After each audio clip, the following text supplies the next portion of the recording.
Hello বন্ধুরা, নিয়ে চলেছে নতুন একটি ভিডিও। তো আজ এই ভিডিও তোমাদের শোনাবো সেই ভূতের গল্পটি হলো ভূতের রাজার বাড়ি। দেরিটা করে ভিডিওটি শুরু করা যাক। প্রথম অংশ, আগমন।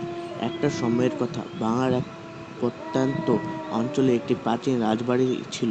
স্থানীয়রা বলতো এই রাজবাড়িতে একসময় এক শক্তিশালী ও ভীতিকর রাজা বাস করতেন।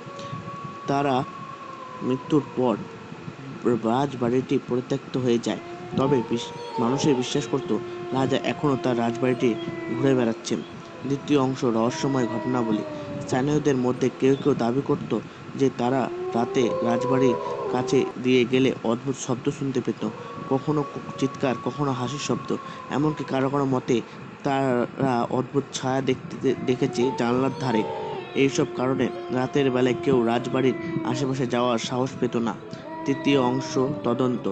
একদিন শহর থেকে কয়েকজন সাংবাদিক ও গবেষক রাজবাড়ির রহস্য উদ্ঘাটন করার জন্য সেখানে এলেন। স্থানীয়দের সতর্কবাণী উপেক্ষা করে তারা রাজবাড়িতে রাত কাটানোর সিদ্ধান্ত নেয়। প্রথম কয়েক ঘন্টা কিছুই ঘটল না, কিন্তু মধ্যরাতে হঠাৎ বাতাস ভারী হয়ে এলো। তারা শুনতে পেল অদ্ভুত শব্দ এবং দেখল কিছু অদ্ভুত ঝলকানি।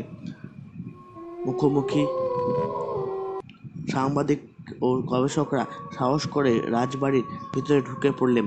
হঠাৎ এক বিশাল দরজা খুলে গেল এবং সেখানে এক পুরনো আমলের রাজা দাঁড়িয়ে আছেন। তারা চোখ ছিল লাল এবং মুখ ছিল রহস্যময় হাসি। তিনি বললেন, কে তোমরা, কেন এখানে এসেছো? শেষ অংশ, মুক্তি। গবেষকরা ভয়ে ভয়ে কাঁপতে কাঁপতে নিজেদের পরিচয় দিলেন এবং বললেন যে তারা কেবলমাত্র সত্য উদ্ঘাটন করতে এসেছে।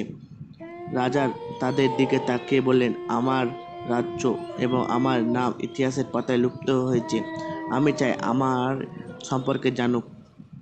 যদি তোমরা আমার কাহিনী লেখো তবে আমি মুক্তি পাবো। সাংবাদিকরা রাজাকে প্রতিশ্রুতি দিল যে তারা তার কাহিনী লিখবে। এরপর তারা রাজবাড়ি থেকে ফিরে এসে রাজা এবং তার ইতিহাস সম্পর্কে একটি বিশাল প্রতিবেদন লিখল। প্রতিবেদনটি প্রকাশিত হলে লোকেরা আবারও রাজবাড়ির প্রতি আগ্রহী হয়ে উঠল এবং রহস্যময় ঘটনাগুলো ধীরে ধীরে কমে এলো। রাজা যেন মুক্তি পেলেন। শেষ কথা, রাজবাড়িটি এখন আর ভুতুড়ে নয়, বরং ঐতিহাসিক স্থানে পরিণত হয়েছে। স্থানীয়রা বলতো রাজা এখন শান্তিতে বিশ্রাম নিচ্ছেন।